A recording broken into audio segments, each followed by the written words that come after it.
નમસ્કાર, સમાચાર સુપરફાસ્ટ સાથે હું છું કલ્પના શાહ। રાજ્યમાં સ્વાઇન ફ્લૂને કારણે વધુ 3ના મોત। છેલ્લા 24 કલાકમાં સ્વાઇન ફ્લૂના વધુ 53 પોઝિટિવ કેસ। 190 જેટલા દર્દીએ હાલ સારવાર હેઠળ। રાજ્યમાં ચાલુ મહિનામાં સ્વાઇન ફ્લૂના કુલ 549 પોઝિટિવ કેસ નોંધાયા। 5 પડતર માગણી ના સંતોષાતા રાજ્યની ગ્રામ પંચાયતના તલાટીઓ આવતીકાલે માસ સીએલ પર ઉતરશે। મહત્વના 5 પડતર મુદ્દાઓનું નિરાકરણ નહીં આવતા રાજ્ય તલાટી મંડળે આપ્યું માસ સીએલ પર ઉતરવાનો નિર્ણય લીધો। 2004થી નિમણૂક પામેલા ફિક્સ પગારના કર્મચારીઓને પ્રવર્તતા યાદીમાં સમાવવાની માંગ।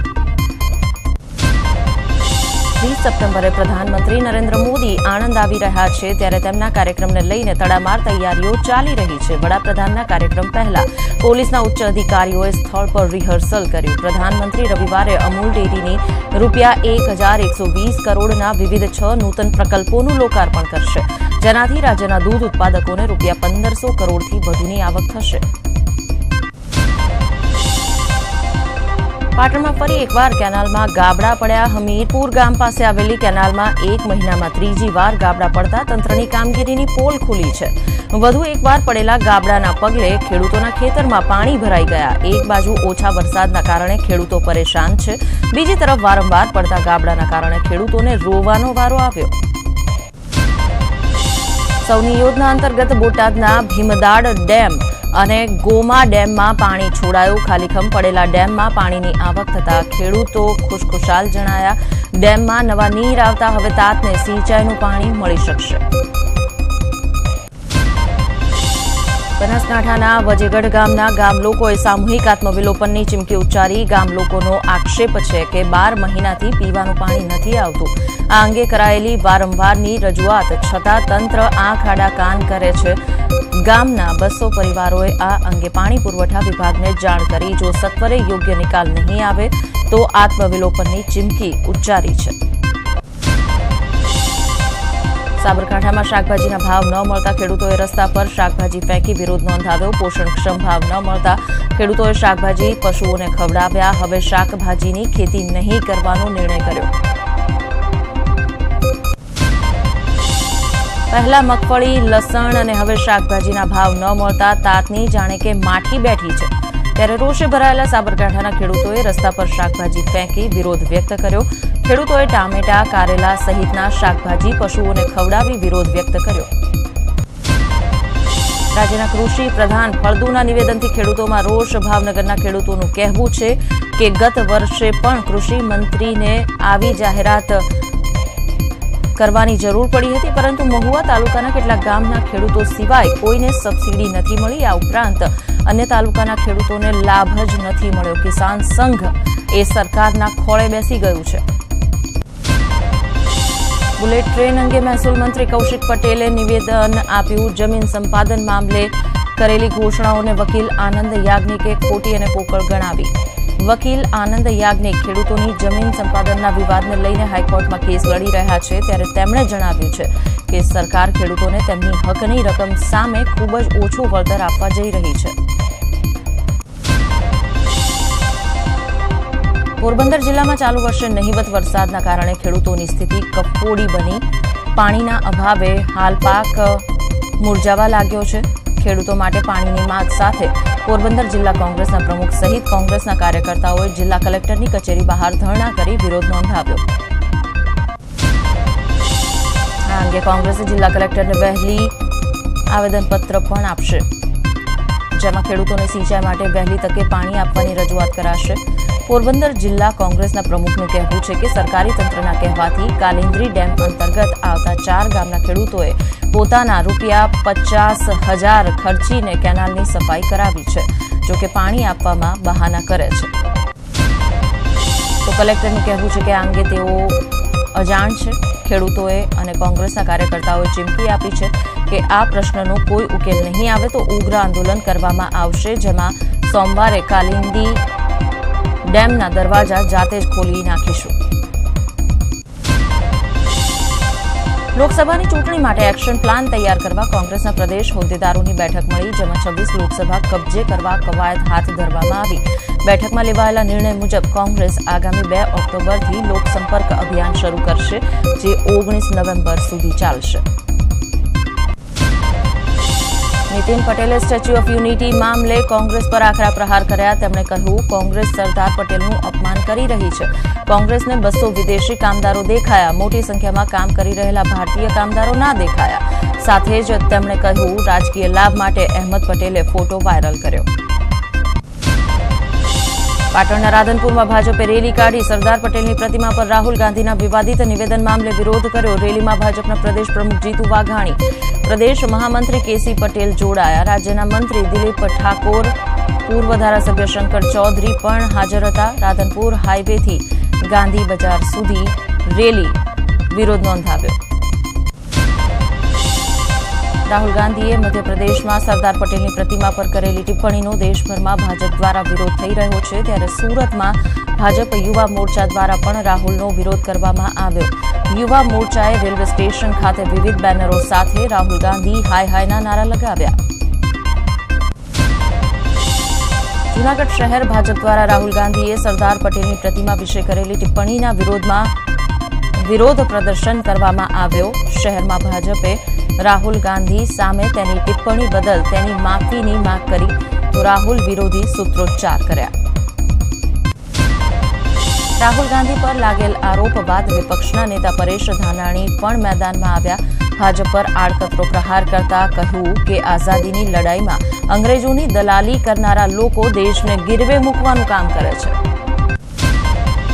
રાજકોટમાં ઇન્કમટેક્સ વિભાગે મેગા સર્ચ કામગીરી હાથ ધર્યું. બુધવારે વહેલી સવારથી આ સર્ચ કામગીરી હાથ ધરાયું, જેમાં 29 સ્થળોએ ચાલતી તપાસ પૂર્ણ થઈ. 48 કલાક સુધી આ સર્ચ ચાલ્યું હતું, જેમાં થોકબંધ સાહિત્ય કબજે કરવામાં આવ્યું તેમજ કરોડો રૂપિયાની રોકડ પણ મળી આવી. બેંક લોકર્સ ખોલ્યા બાદ સ્ક્રુટિનાઇઝ કરવામાં આવશે. અન્ય 15 સ્થળોએ હજુ મેગા સર્ચ યથાવત છે, જેમાં 3 બિલ્ડર્સ, 3 ફાઇનાન્સ ગ્રુપ ઉપર કામગીરી હાથ ધરાઈ. આ તપાસ શનિવારે પૂર્ણ થવાની શક્યતા જોવાઈ રહી છે. અમદાવાદમાં ધોરણ 10માં અભ્યાસ કરતા એક વિદ્યાર્થીને 3 વિદ્યાર્થીઓને ગળાવી 20 ગોળીઓ. મણિનગરના સરસ્વતી શાળામાં બની ઘટના. શાળા છૂટ્યા બાદ વિદ્યાર્થીને જબરજસ્તી ગળાવી ગોળીઓ. વિદ્યાર્થીની ઘરે જઈ તબિયત લથડતા એલજી હોસ્પિટલમાં આઈસીયુમાં દાખલ કરાયો. માઉન્ટ આબુ બંધનું એલાન આપવામાં આવ્યું. નવા અને જૂના મકાન માટે બાંધકામની મંજૂરી ન મળતા આબુ સંઘર્ષ સમિતિએ બંધનું એલાન આપી કલેક્ટરને આવેદનપત્ર આપ્યું. 5 દિવસમાં નિર્ણય ન લેવાતા અચોક્કસ મુદતની આપી ચીમકી. સુરતની સામાન્ય સભામાં હોબાળો થયો. ગટર સમિતિના કામ પર પાલિકાની સભામાં વિપક્ષે વિરોધ કર્યો. કોંગ્રેસ સભામાંથી વોકઆઉટ કર્યો હતો. સભા હોલ બહાર ભાજપ કોંગ્રેસે સામસામે નારા લગાવ્યા. વડોદરામાં સસ્તા અનાજની દુકાનોમાં ગ્રાહકોએ હલ્લાબોલ કર્યો. પાદરાના રણુ ગામમાં 3 મહિનાથી ગરીબોને મળતો જથ્થો દુકાનદાર ન આપતા હોબાળો કરવામાં આવ્યો. મામલો ઉગ્ર બનતા પાદરા મામલતદાર અને પુરવઠા અધિકારી જવાની ફરજ પડી હતી. પ્રાથમિક તપાસમાં ગેરરીતિ થઈ હોવાનું સામે આવ્યું. અમદાવાદના ઓઢવમાં 1.5 વર્ષ પહેલા થયેલી યુવતીની હત્યાનો ભેદ ઉકેલાયો. ક્રાઇમ બ્રાન્ચે યુવતીના પ્રેમીની ઉત્તર પ્રદેશથી ધરપકડ કરી. વિકલાંગ હોવાથી પ્રેમિકાએ લગ્નનો પ્રસ્તાવ ઠુકરાવતા હત્યા કરી હોવાનું સામે આવ્યું. અમદાવાદના કાંકરિયા ઓવરબ્રિજ પાસેથી મળી આધેડની લાશ. સેક્ટર 2 કચેરી પાછળથી લાશ મળી. અત્યંત કોવાયેલી હાલતમાં લાશ મળતા પોલીસ કાફલો ઘટના સ્થળે પહોંચ્યો. નવસારીમાંથી 3 મહિલાઓની હાથ સફાઈના સીસીટીવી સામે આવ્યા છે, જેમાં 3 મહિલાઓ રેકી કરીને એક આધેડના 50,000 રૂપિયા પડાવી લેતા કેદ થઈ. આ બનાવ ગત 15 તારીખે બન્યો હતો. આ મામલે નવસારી ટાઉન પોલીસે સીસીટીવી ફૂટેજના આધારે 3 મહિલાઓની તપાસ હાથ ધરી. રાજ્યના સરહદી બનાસકાંઠા જિલ્લામાંથી ઝડપાયો ચરસનો જથ્થો. કાંકરેજના બલોચપુર ગામના જોગણી માતા મંદિરના મહંતની 804 ગ્રામ ચરસ સાથે શિહોરી પોલીસે અટકાયત કરી. શિહોરી પોલીસે મહંત દયાલગીરી પાસેથી ચરસ અને રોકડ રકમ મળીને 99,000થી વધુનો મુદ્દામાલ જપ્ત કર્યો.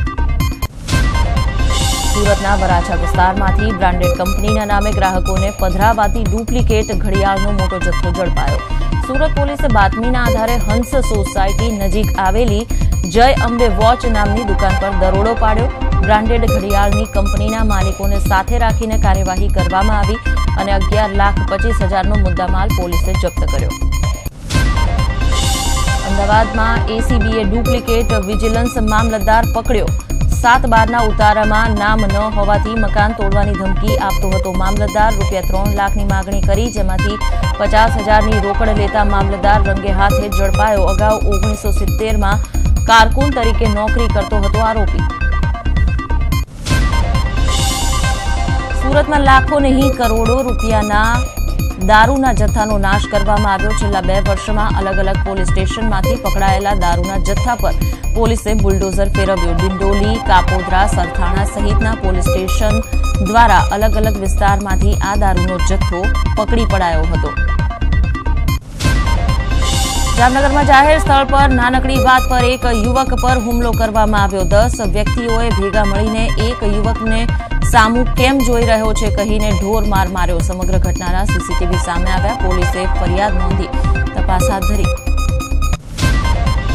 ગુજરાત વિધાનસભાની ખાતરી સમિતિ દ્વારા સ્ટેચ્યુ ઓફ યુનિટી પ્રોજેક્ટની મુલાકાત લીધી અને પ્રોજેક્ટની કામગીરીનું નિરીક્ષણ કરી કામની પ્રગતિથી પ્રભાવિત થઈ સમિતિએ સંતોષ વ્યક્ત કર્યો. પ્રોજેક્ટમાં ખાસ સુવિધાઓ ઊભી કરવામાં આવી છે. અહીં RL193 મીટરે આવેલી વ્યૂ ગેલેરીમાં 200 પ્રવાસીઓ એક સાથે ચારે બાજુમાં નજારો જોઈ શકશે. પ્રવાસીઓ માટે હાઈસ્પીડ લિફ્ટની વ્યવસ્થા કરાઈ છે. એક સાથે 24 પ્રવાસીઓ 30 સેકન્ડમાં RL193 મીટરના લેવલે વ્યૂ ગેલેરી પર પહોંચી શકશે. હાલમાં અંદાજે 3,500 જેટલા શ્રમિકો અને 250 જેટલા ઇજનેરો રાત દિવસ સતત આ કામગીરી કરી રહ્યા છે. પ્રવાસીઓ માટે એરપોર્ટની જેમ ટ્રાવેલર્સ તેમજ ઇલેક્ટ્રોનિકલી ઓપરેટેડ નાની કારની વ્યવસ્થા કરવામાં આવી છે. સ્ટેચ્યુ ઓફ યુનિટીની અંદાજે 90% જેટલી કામગીરી પૂર્ણ થઈ હોવાનું પણ તેમણે જણાવ્યું. બોટાદ જિલ્લાના બરવાળા નગરપાલિકામાં આગામી 2.5 વર્ષની ટર્મ માટે પ્રમુખ અને ઉપપ્રમુખની ચૂંટણી યોજાઈ. આ ચૂંટણીમાં બરવાળા ભાજપનો જૂથવાદ ખુલીને સપાટી પર આવ્યો છે. આ ચૂંટણી માટે ભાજપે આપેલા મેન્ડેટમાં પ્રમુખ માટે કમલેશભાઈ રાઠોડ, ઉપપ્રમુખ માટે રાજુભાઈ જાદવના નામ ખુલ્યા, જેમાં પ્રમુખના નામનો ભાજપના જ એક જૂથે વિરોધ કર્યો હતો. સુરતની મુલાકાતે આવેલા વાહન વ્યવહાર કમિશનરે આરટીઓ અધિકારી સાથે બેઠક કરી, જેમાં લાયસન્સ વિભાગમાં કમિશનરની મુલાકાત દરમિયાન લોકોએ હોબાળો કર્યો. લોકોએ કમિશનરને ઘેરાવ કર્યો. લોકોએ લાયસન્સ બ્રાન્ચ તેમજ આરસી બુકને લઈને અગાઉ અનેક ફરિયાદો થઈ હતી. ત્યારે લોકોએ તેમને ઘેરી અને અધિકારીઓ ટાઈમ પર નહીં આવતા હોવાની ફરિયાદ કરી, જે બાદ કમિશનર દ્વારા લોકોને સમજાવવાનો પ્રયાસ કરવામાં આવ્યો. રાજકોટના રાજવી મનોહરસિંહજી જાડેજાનું 83 વર્ષની ઉંમરે નિધન. બંદૂકની સલામી સાથે ચાંદીની બગીમાં દાદાની અંતિમ યાત્રા નીકળી. સીએમએ કર્યા દર્શન. શાસ્ત્રોક્ત વિધિ મુજબ થશે અંતિમ વિધિ. શહેરના વિવિધ માર્ગો પર ફરી તેમની પાલખી યાત્રા. ચાંદીની બગીમાં નીકળેલી રાજકોટના રાજવી મનોહરસિંહ જાડેજાની અંતિમ યાત્રામાં સીએમ વિજય રૂપાણી, શિક્ષણ મંત્રી ભૂપેન્દ્રસિંહ ચુડાસમા સહિતના આગેવાનો જોડાયા. 83 વર્ષની ઉંમરે પોતાના નિવાસ સ્થાન રણજીત વિલાસ પેલેસ ખાતે રાજવી મનોહરસિંહ જાડેજાએ અંતિમ શ્વાસ લીધા. મોરબીમાં પદયાત્રિકો માટે ફાળો એકત્ર કરતા યુવાનો સાથે પોલીસની રકઝક. વાંકાનેરના પૂર્વ પાલિકા પ્રમુખ અને ભાજપ અગ્રણી સાથે પણ પોલીસની ઉગ્ર બોલાચાલી થઈ. વાંકાનેર પીઆઈની બદલીની કરાઈ માંગ. ભાજપ અગ્રણી સહિત સ્થાનિક આગેવાનો બેઠા અચોક્કસ મુદતના અનશન પર. સુરત આરટીઓ કચેરી ખાતે લાયસન્સ, આરસી બુકના પેન્ડિંગ કામ, વાહનોના રજીસ્ટ્રેશનની સમસ્યાની ફરિયાદો વારંવાર કરવામાં આવી, જેને લઈ રાજ્યના વાહન વ્યવહાર કમિશનર સુરત આરટીઓ કચેરી પર પહોંચ્યા. લાયસન્સ વિભાગમાં અવ્યવસ્થા અને કર્મચારીઓ દ્વારા થતા દુર્વ્યવહારની ફરિયાદ ત્યાં હાજર લોકોએ કરી. બનાસકાંઠાના પાવડાસણ ગામમાં એસટી બસ ન આવતા વિદ્યાર્થીઓની સાથોસાથ વાલીઓએ પણ વિરોધ વ્યક્ત કર્યો. ધાનેરાથી થરાદ જતી તમામ બસ રોકી દેવામાં આવી અને રસ્તા પર બેસીને ચક્કાજામ કરી દેવાયો. ગ્રામજનોનો આરોપ છે કે આ રૂટ પરથી પસાર થતી બસો પાવડાસણ ગામમાંથી જતી નથી. ભરૂચના સાંસદ મનસુખ વસાવાએ સીએમ રૂપાણીને પત્ર લખ્યો. નેત્રંગ તાલુકાની શાળાના શિક્ષકોનો પગાર ન થતા સંબંધિત વિભાગને સૂચના આપવાની માંગ કરી. નેત્રંગ તાલુકા પંચાયત અને કોંગ્રેસ શાસિત જિલ્લા પંચાયતની બેદરકારીના કારણે શિક્ષકોનો પગાર ન થયો હોવાનો આક્ષેપ કર્યો. બોટાદમાં બરવાળાની ઝબુબા હાઈસ્કૂલમાં એક વિદ્યાર્થીનો હાથ દિવાલના સળિયામાં આરપાર ઘૂસી ગયો. બાળક શાળામાં રમી રહ્યો હતો ત્યારે રમતા રમતા તેનો હાથ દિવાલના સળિયાની આરપાર નીકળી ગયો. ઘટનાની જાણ થતાં બધા દોડતા થઈ ગયા. અંતે સળિયો કાપી વિદ્યાર્થીનો હાથ કઢાયો. છોટાઉદેપુરના બોડેલીના મોટી બુમડીમાં કરાયું હતું ગણિત વિજ્ઞાન મેળાનું આયોજન. મેળામાં પટાવાળાનું કામ વિદ્યાર્થીઓને સોંપાયું. પટાવાળાનું કામ કરતા વિદ્યાર્થીઓનો વિડીયો વાયરલ થયો. વિદ્યાર્થીઓ અધિકારીઓને ચા પાણી આપતો વિડીયો વાયરલ. ગુજરાત યુનિવર્સિટીની ગંભીર બેદરકારી સામે આવી. યુનિવર્સિટી દ્વારા જાહેર કરવામાં આવેલ ડિગ્રી સર્ટીમાં કોલેજનું નામ જ ખોટું છપાયું. ગાંધીનગરની ગોયંકા કોલેજનું નામ ખોટું છપાતા 150થી વધુ વિદ્યાર્થીઓના ભવિષ્ય સાથે ચેડા થયા. મોટી સ્પેલિંગ મિસ્ટેકથી માસ્ટર્સ અને વિદેશ અભ્યાસ માટે જનાર વિદ્યાર્થીઓના એડમિશન અટક્યા. સુરતની પલસાણા પોલીસ બની ગઈ બુટલેગર. પલસાણા પોલીસ સ્ટેશનના હેડ કોન્સ્ટેબલ અને કોન્સ્ટેબલે દારૂનો જથ્થો ઝડપ્યો, પણ આ જથ્થો ઝડપીને તેમણે અન્ય બુટલેગરને વેચી દીધો. પોલીસને આ વાતની જાણ થતાં બંને સામે ગુનો નોંધાયો. સુરતના પાંડેસરામાં દારૂ મામલે સ્થાનિકો આમને સામને આવી ગયા. થોડા દિવસ પહેલા અહીંના પીઆઈના વિરુદ્ધમાં રેલી કાઢવામાં આવી હતી અને તેના કારણે દારૂનું દૂષણ વધ્યું હોવાનો આરોપ લગાવાયો હતો. આજે પીઆઈના સમર્થનમાં લોકો કમિશનરને રજૂઆત કરવા પહોંચ્યા અને પીઆઈને ખોટી રીતે બદનામ કરવામાં આવતા હોવાનો આરોપ લગાવ્યો. કચ્છના રાપરના પલાસવા નજીક ગમખ્વાર અકસ્માત સર્જાયો. જીપ પલટી મારી જતા 4 લોકોના મોત થયા. 5 જેટલા લોકોને ગંભીર ઈજાઓ થઈ. ઈજાગ્રસ્તોને સારવાર માટે રાધનપુરની હોસ્પિટલમાં ખસેડાયા. પંચમહાલમાં શહેરા લાભી પાટિયા પાસે ટ્રક અને બાઇક વચ્ચે અકસ્માત થયો. અકસ્માતમાં એકનું મોત, 2 વ્યક્તિ ઈજાગ્રસ્ત. ઈજાગ્રસ્તોને સારવાર માટે હોસ્પિટલમાં ખસેડાયા. અકસ્માત સર્જી ટ્રક ચાલક ફરાર. સુરતના ચોક બજાર વિસ્તારમાંથી 2 દિવસનું નવજાત બાળક મળી આવ્યું. કોર્પોરેશનના કર્મચારીની બાળક પર નજર પડતા તેને બાળકને સારવાર અર્થે હોસ્પિટલ ખસેડ્યું છે. સુરતના પૂના તળાવમાં ઊંટ ખાબક્યું. આજુબાજુ તાર ફેન્સિંગ ન હોવાના કારણે ઊંટ તળાવમાં ખાબક્યું હતું. ભારે જહેમત બાદ ક્રેનની મદદથી ઊંટને બહાર કાઢવામાં આવ્યું. ઘટનામાં ગાર્ડન વિભાગના અધિકારીની બેદરકારી સામે આવી. છોટાઉદેપુરના પાવીજેતપુરના ભાણપુર ગામે વિશાળ અજગર દેખાયો. ગઈકાલે દેખાયેલા અજગર બાદ લોકોમાં ભયનો માહોલ ફેલાયો હતો. જોકે લોકોએ વન વિભાગને જાણ કરતા રેસ્ક્યુ ટીમ ગામમાં પહોંચી ગઈ હતી અને અજગરનું રેસ્ક્યુ કરી તેને જંગલમાં છોડી દેવાયો.